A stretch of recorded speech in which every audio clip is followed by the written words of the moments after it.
Alright. Hello, and welcome back. So, what would have been yesterday's video, I said that today was going to be a Archwing video, and it is. So for this, Archwing doesn't have enough stuff where grading really feels appropriate, where there's like a lot of things and there's like clearly huge differences between things that a grade is enough of a gap where like there are enough sections where I feel like I can actually place things, and just in general the system is not robust enough to really support that. So I'm just going to kind of tell you what I think of everything in Archwing. That means that we're going to do all the Archwings and all the weapons, because there's not that much to go over. So this should not take that long. So, I do have all the Archwing stuff leveled, except for one item, so I will talk about that whenever we get to it. So, out of the 4 available Archwings, which one of them is a prime, one of them is a non-prime, the Itzel and the Elytron are the standout better of the two. The Elytron has huge AoE, like, death with the Thumper, doing the defense on Neptune, I believe it's on Neptune, is incredibly easy. With like a maxed out Elytron, you just like drop your Thumper on both points and then hang out, and then look for hard targets, and you can do whatever the hell you want, basically. Same goes for interceptions. The Elytron demolishes the shit out of all of that, and does not really care. Corvent, Bloomer, and Warhead are not particularly great. None of them are that useful. Warhead doesn't do enough damage for what it is and how goddamn slow it is. Corvent is not really a thing that you're going to be using that much, because just going fast can do what that does, essentially, with some slight differences. And then Bloomer is just really weak, and you're going to use Thumper over it. Instead, Bloomer is not worth the energy, much like Warhead. But this makes any defense or wave-oriented game mode hilariously easy. So, there's that. Also, the Elytron is the hardest one to get. You get that from the interception on Uranus, and it will take probably quite a while. The parts are kind of rare, and that drop table is kind of full right now. Moving on, we got the Itzel. The Itzel is really good. It's actually my favorite Archwing. I like it a lot. Blink, get to place crazy fast. That's a fantastic one. Penumbra, being invisible. You can blink while you're invisible, so that you never lose your invisibility. Now you can just blink around and do whatever the hell you want. Cosmic Crush pulls in loot. Great for that, because loot in space is kind of awkward, and you want to make sure you get everything when you're doing Archwing, because you probably won't be doing it that often. Also, against weak enemies, Cosmic Crush is just AoE, like instant kill death. The ult of the Itzel is probably the weakest part of it. The Fighter Escort is just okay, but the first 3 abilities are so good that it outweighs it pretty greatly. In Interception, generally enemies will focus on like one point, so you can just Penumbra with your team also, if that's a coordination that you're willing to go with. I mostly solo in Archwing and kind of just do everything by myself. You can just go invisible, and then anything that's trying to take a point, you can just snipe with whatever weapon you prefer. So the Itzel is fantastic. Then we've got the Odonata. This is the one you start with, and it is okay. It's nothing particularly too great or anything like that. And then Odonata Prime, obviously, is the same with some increases. Odonata is the one I've used the least, and it's okay. Energy Shell is fine, although it gives your shots a terminating point, which I don't really like. Disarray is fine. Get missiles off of you. That's okay. And then Seeking Fire is good for low-level stuff, but its damage doesn't really go that high, and it just is alright. Most of Archwing is like relatively low-level stuff, so most of the time you're using the Odonata, it will probably be leveling on the first few missions where Seeking Fire is really good, and then Repel to push enemies away is actually fine for guarding points, making sure they can't get near defense objectives, things like that. I have not done the newest raid where Archwing is a factor, because I'm waiting for all of the bugs that... You'll see it in the bug fixes sometimes. It'll be like, made the raid possible. Waiting for all the like kinks to get worked out for that to kind of solidify still. But I've heard the Odonata is pretty good in the raid. For what purpose, I'm not 100% sure. But in general, it's okay. Generally, I'm gonna choose one of the other two over it every time. Moving on to weapons, however, there's also one I will choose every time. I'm gonna go backwards here a little bit.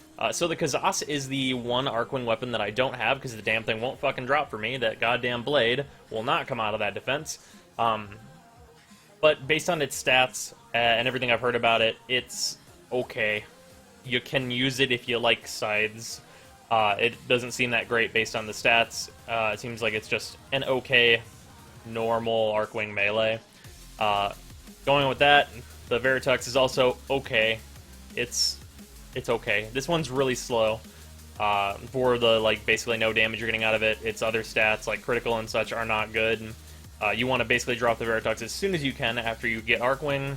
Melee weapon upgrade is probably the most important thing right off the bat, because your starting gun is actually kind of fine. Wrathbone. This one is above the starters, probably above the Kazas. I used the Wrathbone for quite some time. It's fine. Also nothing to write home about, though. It's just okay. It's more of a my style type weapon. Prisma Veritux. This is a weapon that you could consider using. Definitely better than their like regular Veritux, just for the attack speed increase. And this was more of a preference, like decent status, it's okay, critical, nothing crazy, but definitely usable. The Onyx, pretty much the same. It's usable. You could use this weapon. Pretty much the same as the Prisma Veritux in that respect. The Nux, I think these are one of the better weapons. I have had a lot of success with these, just because of their status, I think. And, like, you're not going to get criticals or anything with this weapon, but they're pretty good. They're fine. They're okay. And that's kind of a trend here until we get to the Centaur. This is the best Archwing melee. Pretty much hands down, this is the best Archwing melee. Good status, critical chance, like, good, like, this damage is pretty much equal to the other melee weapons, except for you have a little bit more attack speed, you have critical chance, and you have good status. This weapon is, like, pretty clearly the best Archwing weapon. While leveling the Odonata variants, basically I would take this and then another, like, primary weapon I was leveling, and I would just go do the Uranus Interception with basically just this. That's how good this weapon is. You can just, like, peg down any enemy and just ruin their fucking day. Obviously while going very fast so that you don't die. Yeah, I think the Centaur is the standout best Archwing weapon, and is really good. So, now moving on to the rest of the weapons in Archwing. I'm going to go these in frontal order. So, the Corvus, this is a shotgun. Unfortunately, in open space, a shotgun is not great. This weapon does enough damage, though, where you could consider bringing it to the underwater Archwing stuff, and it would be okay there. Definitely not very usable in open space. I don't like it very much at all. Speaking of thing I don't like very much at all, the Dual Decurion, these are total garbage. Don't bother. These are awful. They're garbage. Level them and throw them away. They're complete trash. Not complete trash, deflect this. So for me personally, I don't like how this weapon really fires. Like, I don't like it over, like, a basic machine gun, but that's just kind of a preference thing. This weapon's still totally fine, and its ability to just, like, shoot waves that can just get rid of enemies in a large line that you have following you or whatnot is actually pretty nice. It's a pretty good weapon overall. Just not my preference. On the other hand, we have the Grattler. So this weapon has a 300-meter range, and that is its only downside. I think if it did not have that 300-meter range that you kind of have to adjust your playstyle to, it would be my absolute favorite Archwing weapon. But just keep in mind that it is limited in range, even though it can push out some incredible damage in a decent AoE with its explosive shells. Moving on, we've got the Imperator. This is the weapon you start with. It's actually not bad. It's fine. It's okay. Little lacking in, like, the stats department. It's just kind of normal all around, which is a good weapon to have you start off with. Just a really, like, basic machine gun that doesn't have any, like, real strengths. Moving on, we've got the Imperator Vandal variant. So, for this weapon, this is actually my favorite Archwing weapon, because it's a really basic machine gun, which appeals to me.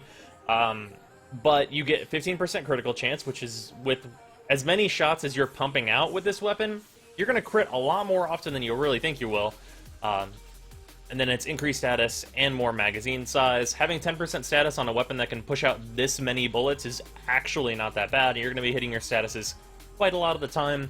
and then just with the huge overflow of enemies you're usually like receiving, having this insane like amount of bullets that you can push out that have essentially unlimited range is really nice. Just a good overall weapon, just a straight upgrade from the regular Imperator, and it's what I prefer to use. I wish there was a skin for it so that it didn't look like this, whatever the Vandal material is. I don't like how it looks.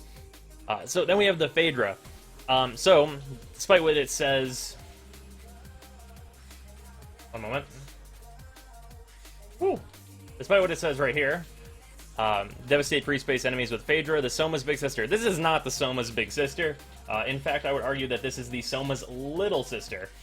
This weapon is just okay, and for being the Soma's big sister, it does not have very much critical chance. Magazine size is the same as the regular Imperator. Status is higher, but status doesn't mean a whole lot for a primary weapon.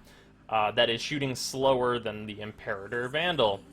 And only does very slightly more damage and doesn't have like the critical like aspects that you would want of a Soma's big sister.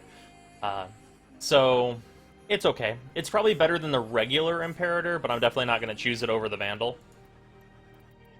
Then we have the VELOCITUS. So this weapon, like the Fluctus, is not really my style. I'm not much of like a sniper or single shot person, especially not in the open space. But I can't argue with how much damage this weapon does. This weapon does a hilarious amount of damage whenever it's fully modded, and if it is your style of weapon to have like a charged up sniper rifle, this is what you're gonna want, almost assuredly. Actually, the preview here doesn't show that it actually, it folds out and is kind of like a big railgun type thing. But yeah, if you, like, it's single shot damage, you can just, like, blow enemies away with this, no problem. It's fine, not my style, though. Actually, a pretty good weapon, though, overall. So the standout, like, best here, like, of what I would choose, like, based on situation, the Vandal, the Grattler, the Fluctus, and the VELOCITUS, I think, are, like, the best 4 weapons that you can choose as your primary. But starting with the Imperator isn't exactly a bad thing, because obviously the upgraded version of it is my weapon of choice. But yeah, that is all of the Archwing stuff. Not a lot has come out for that. The improvements to Archwing, though, have made it significantly better. And I actually don't mind going on those missions anymore, other than whenever they won't drop the Kazas blade for me. But I hope that was helpful and informative for you guys, and on the day that this video comes out, whenever it releases, I should be streaming shortly after that. So my stream, I'll put the link right down at the bottom there. So come hang out, and I'll be playing something. I don't know what I'll be playing on that day, so yeah. I'll see you guys today. Future stuff is weird.